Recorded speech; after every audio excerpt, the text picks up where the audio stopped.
Welcome to another episode of Sanford Says. This is Lisa Holder, Chief Communications and Cultural Affairs Administrator for the City of Sanford. Today we're going to be talking about utilities. I have with us a very special guest, Cedric Coleman. Hi, Cedric. Good morning. Cedric is the Utility Operations Manager for the City of Sanford. Been with the city many, many years, and you have a key to the city actually too. I do. Yes, you do. Because they really are our knight in shining armors, our utility team, and they provide water for us each and every day. And so we appreciate that. So Cedric, we haven't talked in a while. You've been, of course, extremely busy, and thank you for taking time out of your busy day. But we have some things going on that are almost accomplished. Of course, we have the major water meter program replacement, correct? We do. And our fire hydrant maintenance program. Let's talk a little bit about both of those topics. How's that? Sure, no worries. So the water meter program, that's a huge project, of course, citywide. Can you provide us some updates with that, please? Yeah, as last update, we're about 40% changed out on our residential meters, going from an AMR system to the AMI system. There has been a lot of controversy about bills that are coming along, which I don't handle the bill side. We just provide and make sure that we have clean, plausible water. Billing is handled through customer service. So my field staff, we don't have anything to do with the numbers or what the bill comes from. We are there to make sure that the water is plausible, clean, safe, and meets all the regulations that are required and beyond, so that way we can have a very, very good supply of water in the city of Sanford. Now, when you mentioned AMR, we went from AMR to AMI. Which is? Automatic meter reading is the AMR, which was a drive-by method that we used for many years to get our readings. Now the AMI system is a cloud-based system where we'd have to do the drive-by. It actually uploads to the cloud, and staff and billing can actually go into the software and pull the readings, look at all kind of different things that are there.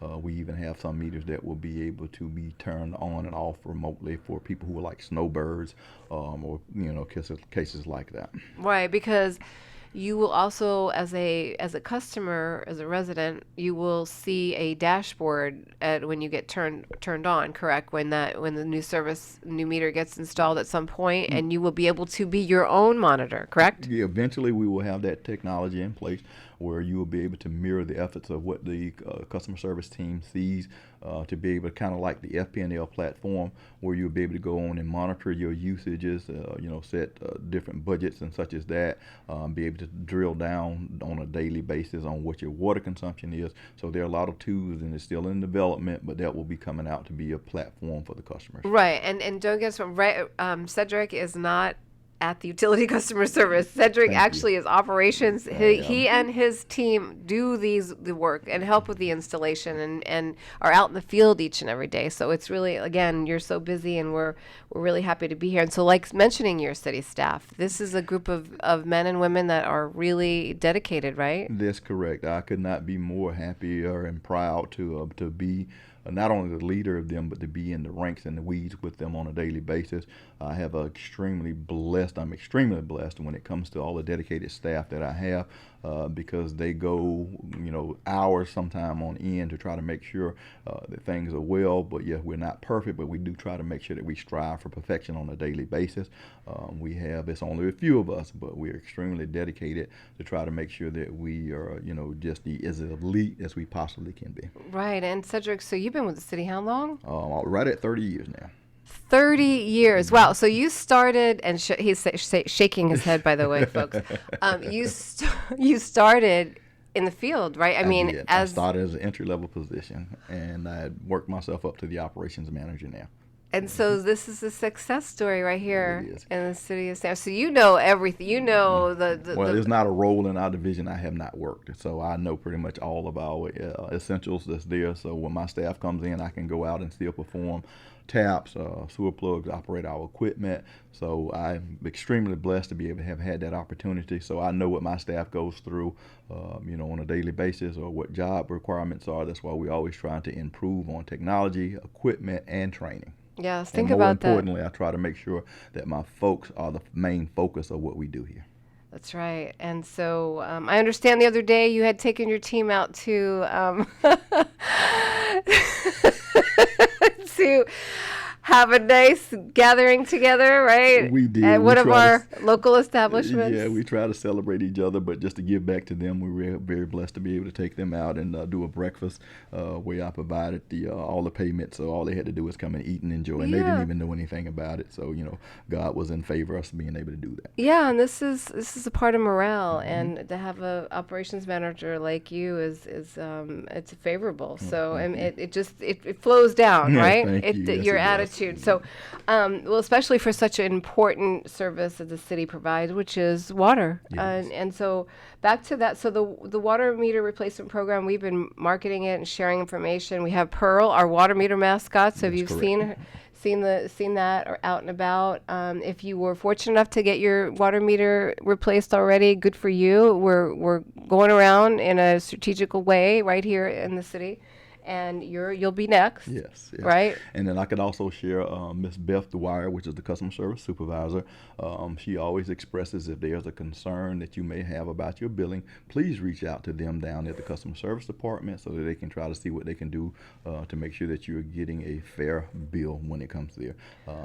Please make sure.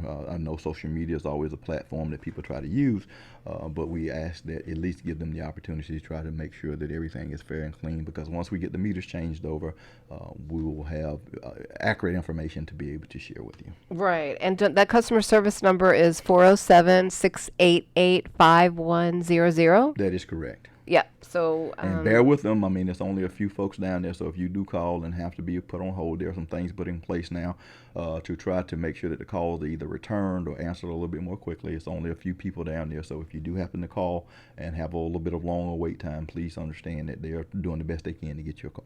they are, and that team is dedicated as well to They are. providing I'm great super proud to customer be a service. part of them as well. Yes, and so we have other programs that you and your department are working on and maybe just completed, I understand.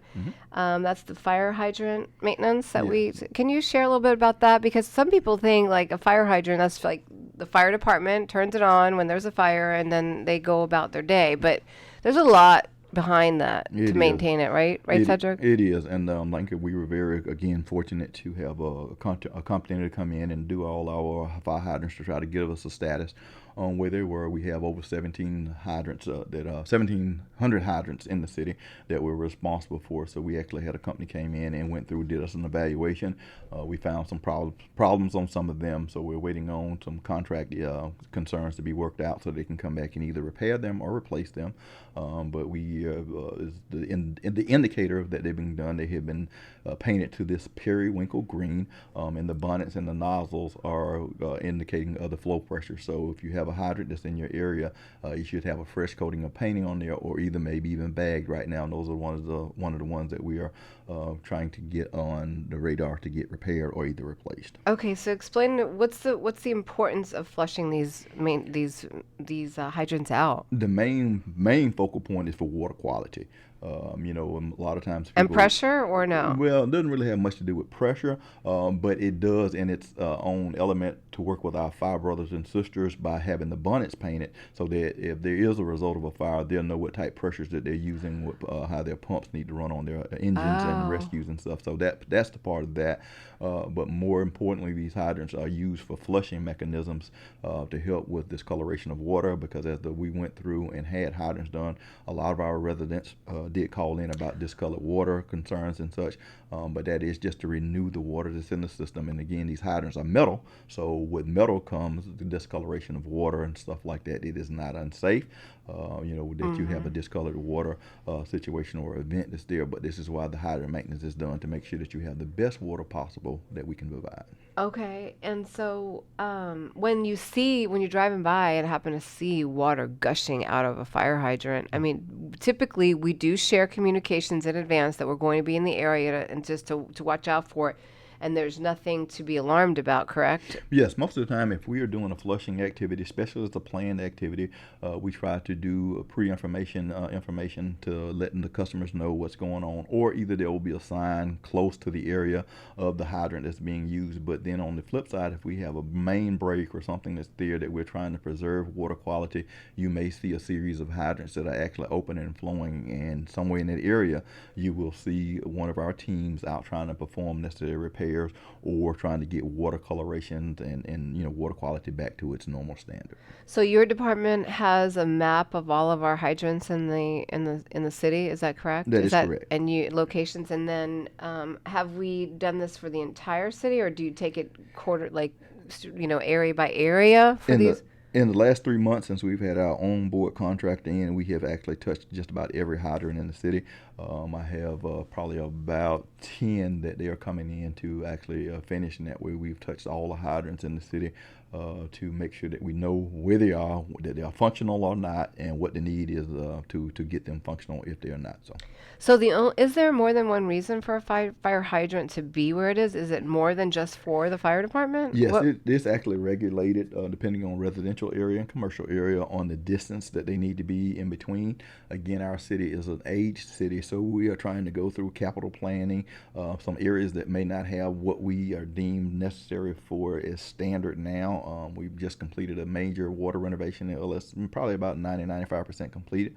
In the area of 25th Street between Mellonville and Oak Avenue, we've added fire hydrants out there. We've converted it from an 8-inch to a 12-inch water main. And these are things that we're trying to do through our hydraulic modeling. We have a hydraulic modeling that we're actually going through one of our consultant firms currently, because we have some areas that would like to see better pressure, improved infrastructure, because with our growth demands, it's requiring us to do that, and with our aging communities, to make sure that we can still provide the best water that we can, we need to look at the hydraulics so that make sure we have valves in place if there are water failures that needs to be isolated, so we can eliminate having as many people out of water, as possible when those type of events happen. Okay, great.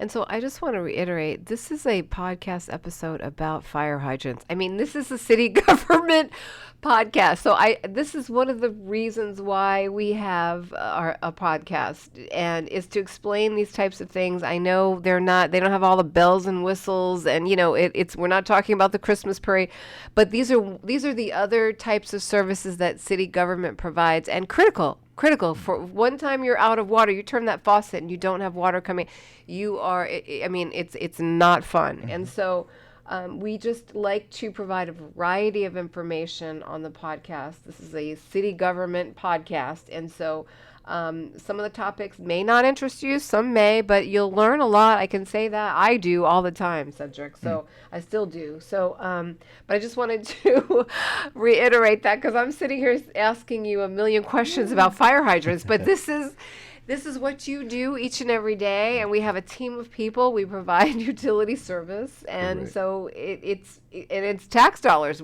This is where your tax dollars go to, and it's a critical. It's an essential function. Essential function. There you go. Yes. But is there anything else that I could ask another why aren't they red anymore? Usually fire hydrants were red, weren't they? Well, that was an approval that came through the higher up some years back, where we actually changed over to the green. I really don't know the backstory behind that, but that was explored, and we just have continued to use the same green that's there, because they do come in silver, they come in red, they come in yellow. Okay. But Sanford color, if you have a periwinkle green hydrant, you can rest assured that is a City of Sanford hydrant. The city of Lake Mary, they have red. Seminole County has yellow.